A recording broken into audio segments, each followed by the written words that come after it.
Yeah, of the beautiful Annabelle Lee. This is something that is repeated, or just Annabelle Lee. Her name is repeated over and over. You guys, is there any other examples? How about within? Yeah, is there any other examples you saw of this kind of repetition?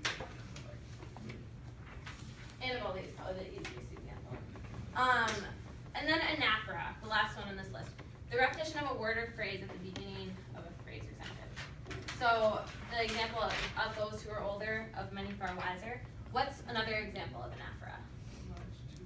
The last two lines right here, right? This in anaphora.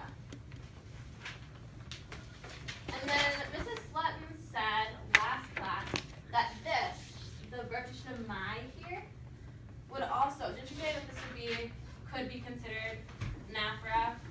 Because these are kind of, because of these punctuation indicators here, they're kind of all beginnings of a sentence, so this could also be considered anaphora. Okay, so think about all these literary devices, this figurative language that we've talked about, and just take like 30 seconds and reflect on just maybe one of them. And if you haven't written it down already, and think about why Poe would use these literary devices to, like why he would use these, like what effect do they have? So just think about it, write it down if you haven't already.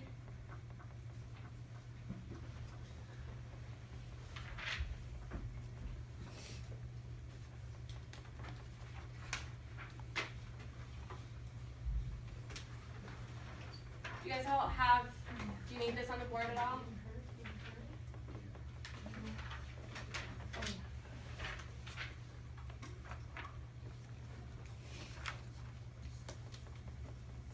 Alright, does somebody want to share what they've thought about or discovered through the literary devices? What do they do for the poem? Did you want to share? I did repetition. Okay. Like it's language across and it stands out. Yeah, so the repetition in the poem really helps us like remember what it's about. Yeah, absolutely. Anything else? Yeah. I have the imagery because you can actually visualize like what's going on. Yeah, so Poe would for sure use that to help us understand everything that's going on in this poem for sure. Any other examples? I think the alliteration at the end right here of the sounding C is really interesting. The C and then sounding C. What do I do when I like say sounding C? Like what kind of noise is that? Yeah, like a hissing, right? And like what does that make you feel?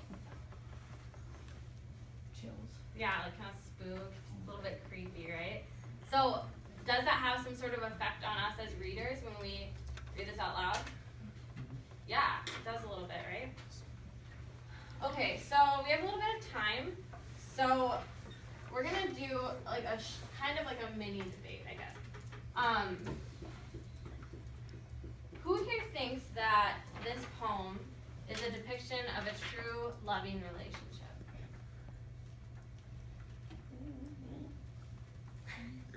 Okay, so you guys all think that this is an unhealthy obsession?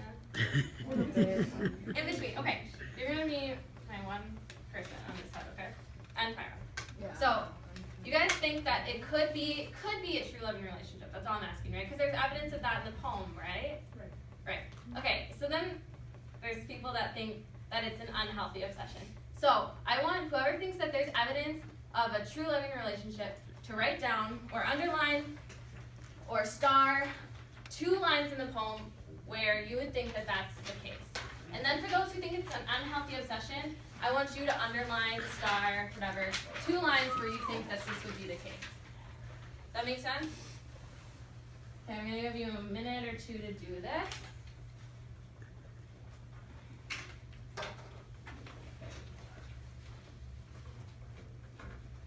So, I have some. I just put like new age. Yeah, you could do that, or you could just like the stars for healthy and the question marks for unhealthy, because you kind of already. I already did basically that. Yeah. Yeah, I already did all the points that are actually, you know what I mean? So I think it was All you do is underline. Sure. All you do is underline.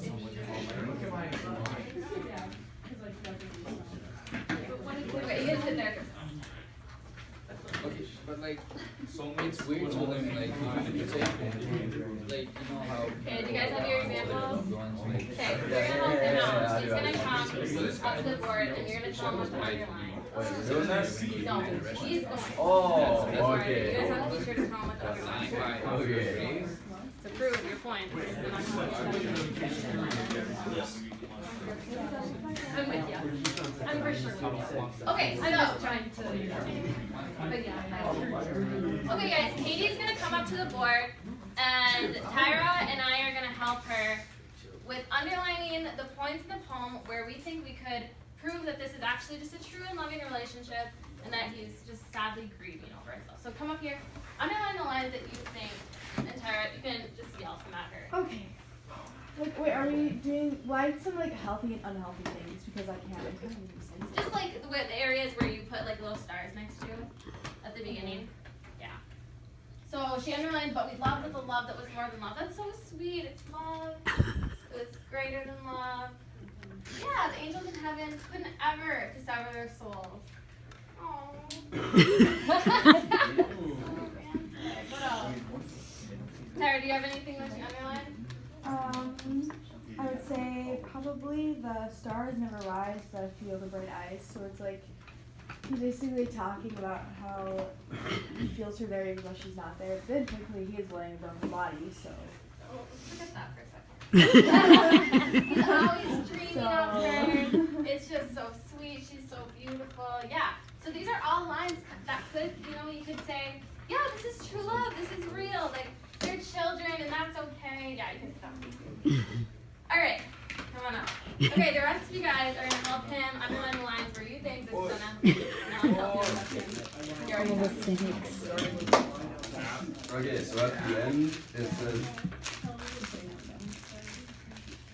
says, and so all the night tide, I lie down by the side of my darling, my life and my bride, and she's dead. She's dead. Yeah, very bad. Yeah, so why is that? Why do you think that's unhealthy? You're not supposed to be laying next to a dead corpse. Fair enough, fair enough. Usually. What else? That's not. That's a good point. Did you hear what she said? You guys listen? Here we go, bring it in. What'd you say? People go and like visit gravestones. But they don't sleep by them. She's screaming hard. Yeah, it's really sad. It's really sad. Okay, any other examples? You wrote, the angels not so happy in heaven when envying her and me. What is, why do you think that's unhealthy? Because like, it's almost like he's trying to cast blame on somebody. On something that might not exist. What? Well, angels, if angels do exist, we would not depict them as envious. Fallen angels. I mean, Satan. Fallen angels. Fallen He was an angels. angel. Okay, well, let's focus. But anyway, okay. Any other proof that this is unhealthy? Your argument isn't that great. Yeah. Coveted her and me. Why? That's a great argument. Because once again, angels don't generally have those traits. The covet. Can I say one? I did the last two. Yeah, Claire, go for it. When he says, then to love and be loved by me, no other thought than to be loved. So it's like, that's really unhealthy because of the fact that he's like just saying, all she did was, like, it was all just loving me. And like, all she could do was love me. Like, that just Okay. is No, disturbing. like, to add on to that, what if she didn't eat food because she was just so obsessed with this guy and that's Exactly. why she died? Well, I love you, but I'm not gonna eat this cake. Because I love you too much. Cake, Sorry. social survival. Sorry. True. Okay. So, okay, pretty good evidence, I'll give you that. Alright, guys, I'm just gonna give you like a little background Poe's on, crazy. Poe is crazy, that's what I'm about to do. I'm gonna give you a little background on Poe, because he's known for a few things. The recurrent issues in most of his work has to do with dead or dying women, unreliable narrators, and then gothic elements. So let's start with, okay, dead and dying women, obviously we have that, we can move on. Gothic elements, what are some gothic elements that he uses in this? Do you guys know what I mean by that? So, The Laying darkness. next to the dead bodies. Okay, that's gothic, first of all. the idea of laying next to a tomb. The sepulcher, a tomb, that's Gothic castle. This castle by the sea has kind of Gothic imagery going on. Okay, what I want to talk about more though is the unreliable narrator. So when I first learned this poem, I learned that you should as if some guy approaches you and starts telling you this story, and it's just this really great story, and you're like, wow, this guy's an awesome storyteller. I'm just gonna listen. And he tells you about his love, and you're like, oh, that's kind of sweet. And then all of a sudden he's like, yeah,